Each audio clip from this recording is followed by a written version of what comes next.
Арбаңыздар, урматтуу окуучулар. Сабагыбыздын акыркы мүнөттөрүнө чейин силер менен болмокчумун. Өзүңөр көрүп тургандай, алдыңарда жапжашыл болуп турган бакты көрүп турасыздар. Демек мен силерге дагы билимиңердин ар дайым өсүп туурусун каалап кетмекчимин. Билим гана адамды эркин жана бийик кылат. Бийиктикке, эркиндикке умтула беребиз. Мынакей. Түз маанисин алганда кеңдикте, бийиктикте баратабыз балдар. Бул сүрөттө кандай жалпылык бар? Эмнени карашат деп ойлойсуңар? Ооба балдар. Аалам менен ааламдын, адам менен адамдын ортосунда сөзсүз байланыштар болот. Ал байланыштар адам эркине баш ийген же баш ийбей турган каражаттар аркылуу ишке ашып турат. Ушул мыйзам ченемдүүлүк бүгүнкү сабагыбызда да орун алат. Кайсы тема болушу мүмкүн деп ойлойсуңар? Туура ой жүгүрткөн болсоңор, силерди табалдыңар деп ойлойм. Бүгүнкү биздин темабыз текстагы сүйлөмдөгү сөздөрдүн байланышы жолдору. Эртишүү байланышы. Максат менен эмгек чырмалышканда гана адам бардык тилегине жетет. Биздин бүгүнкү сабагыбыз эмнелерден турат? Алгачкы сабактын максатын аныктап алабыз. Жаңы тема боюнча маалымат аласыңар. Аны мисалдар аркылуу практикалайбыз. Көнүгүүлөрдү аткарабыз, интерактивдүү оюн ойнойбуз. Сөз айкашы боюнча талдоо жүргүзөбүз. Айрым суроолорго жооп издейбиз жана жыйынтык чыгарабыз. Максаттарга жетүү үчүн кана балдар бирге аракет кылалы. Эртишүү байланышы тууралуу билим билгичтиктерге ээ болосуңар бүгүнкү максатыбызда. Өз алдыңарча эркин ой жүгүртүүгө көнүгөсүңөр. Ошондой эле атоолдук милдетиңерди сезип, улуттук баалуулуктарды баалай билүүгө умтуласыңар. Мына ушул максаттарыңарды ишке ашырсаңар, анда мен өзүмдүн сабагымдын максатына жеттим деп ойлойм. Алгач балдар, мурунку сабагыбызда өткөн темабызды эске салып алалы. Биз мурунку өткөн сабагыбызда сөз айкашы тууралуу өткөнбүз. Демек дагы кайталап кетейин. Сөз айкашы деп бул эки же андан ашык толук маанилүү сөздөрдүн кандайдыр бир маанини туюндуруп айкашуусун айтат экен. Алар эки компоненттен турат. Багындыруучу түбү жана багынуучу түбү. Болбосо негизги сөз жана багынуучу сөз. Сөз айкашынын классификациясына дагы көңүл бөлөбүз. Сөз айкашынын классификациясын биз сөз айкашынын түзүлүшү боюнча, сөз айкашынын формасы боюнча жана сөз айкашынын мүнөзү боюнча бөлөт экенбиз. Сөз айкашынын түзүлүшү боюнча жөнөкөй жана татаал болуп бөлүнөт. Ал эми сөз айкашынын формасы боюнча атооштук сөз айкашы жана этиштик сөз айкашы болот. Ал эми сөз айкашынын мүнөзү боюнча эркин жана туруктуу сөз айкашы болуп бөлүп алат экенбиз. Мына биз өтүлгөн темаларга кайрылып ошондой эле сөз айкашынын синтаксистик байланыштуулугуна карай төмөндөгүдөй болуп бөлүнөрүн дагы эске алабыз.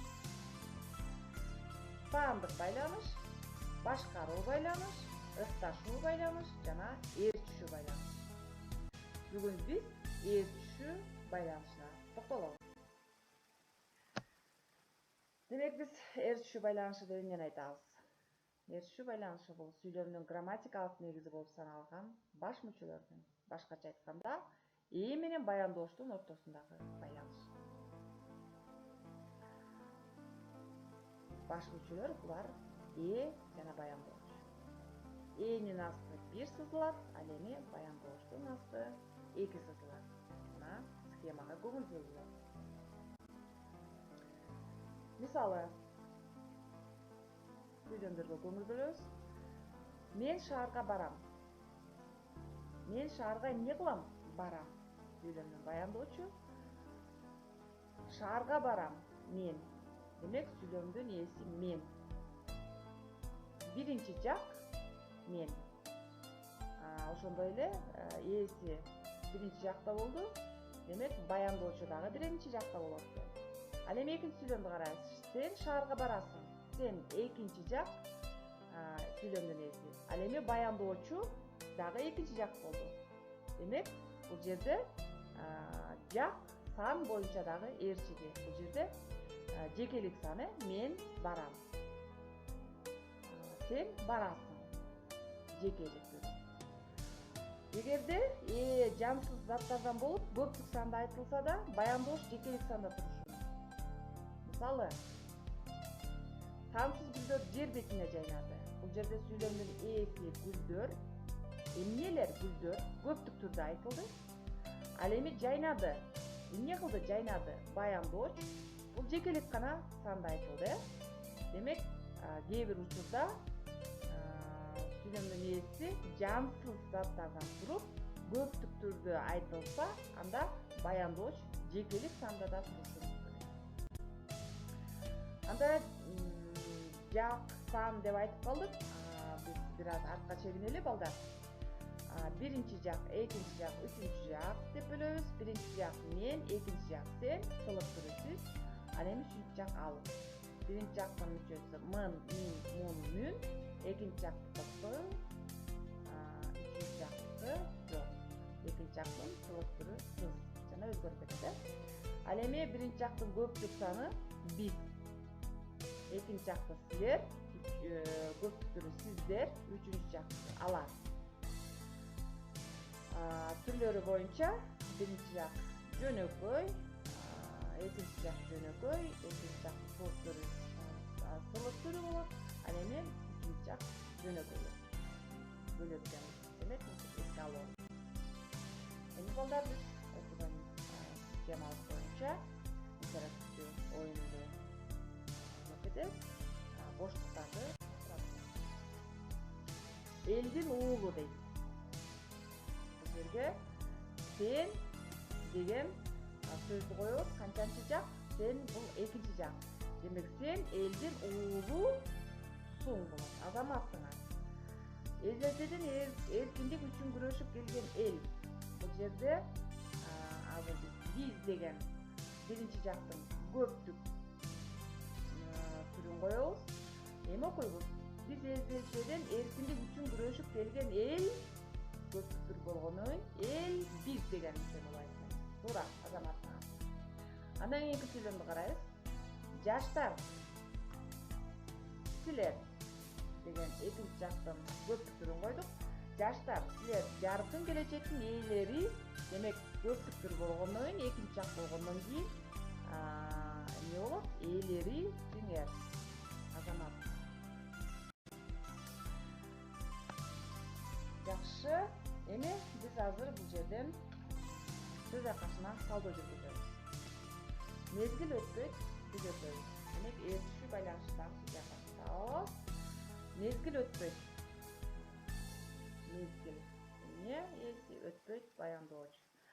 Бул өзүнчө сөз айкашы. Сөз айкашынын түзүлүшүнө карай жөнөкөй. Сөз айкашынын формасына карай атооштук сөз айкашы, балдар. Сөз айкашынын мүнөзүнө карай эркин сөз айкашы. Булардын ордун алмаштыра берсе да болот экен. Ал эми сөз айкашынын синтаксик байланышы жолуна карай ээрчишүү байланыш болду. Демек, бул жерде менен баяндооч экөөнүн ортосундагы байланыш. Эми балдар, ушул экен өткөн темалар боюнча суроо жоопторго кайрылып өтөлү.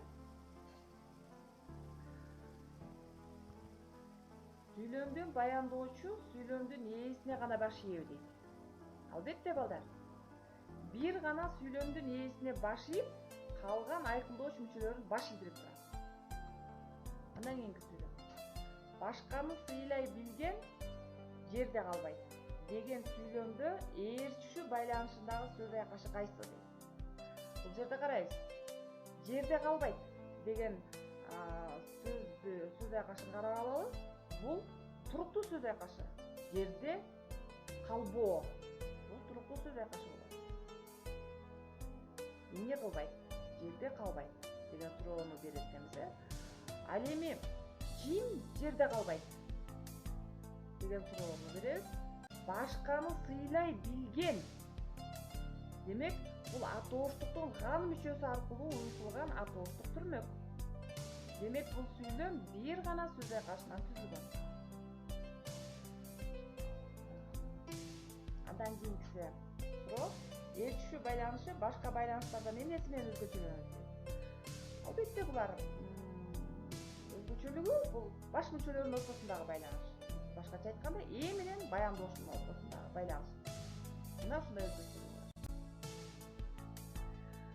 Ушуну менен сабагыбызды соңуна чыгып баратып, биз берилген маалыматтарды жалпылап, корутунду чыгарып алсак болот. Сөз айкаштын синтаксистик байланышы жолуна карай 4 түргө бөлөт экенбиз. Сүйлөмдүн баяндоочу сүйлөмдүн ээсин жак, сан, ээде түр боюнча дээрлик байланышат. Баш мүчөлөр жак, сан түр боюнча окшош болсо, мааниси менен да байланыша берет. Эл киши байланышы бул баш мүчөлөрдүн ортосундагы байланыш. Эмесе балдар, үйгө тапшырма алгыла. Мына алдыңарда инсандардын сүрөттөрү турат. Бизге белгилүү, дүйнө жүзүнө белгилүү болгон инсандар. Мына ушул инсандар ким экенин табасыңар. Ошондой эле 4 сүйлөмдөн ашпаган, жолбосо текст түзүүсүңөрбү, сүйлөм түзүп, алардын баш мүчөлөрүн таап, алдын түзүп мага. Окуу түндө алдын дагы шамчырак, билим алсаң маңдай ачык жаркырат деп өзүбүздүн ойчулубуз айткан Кесип Бала Сагындын таамай сөзү менен сабагыбызды баштайт. Андыктан балдар, билим алууга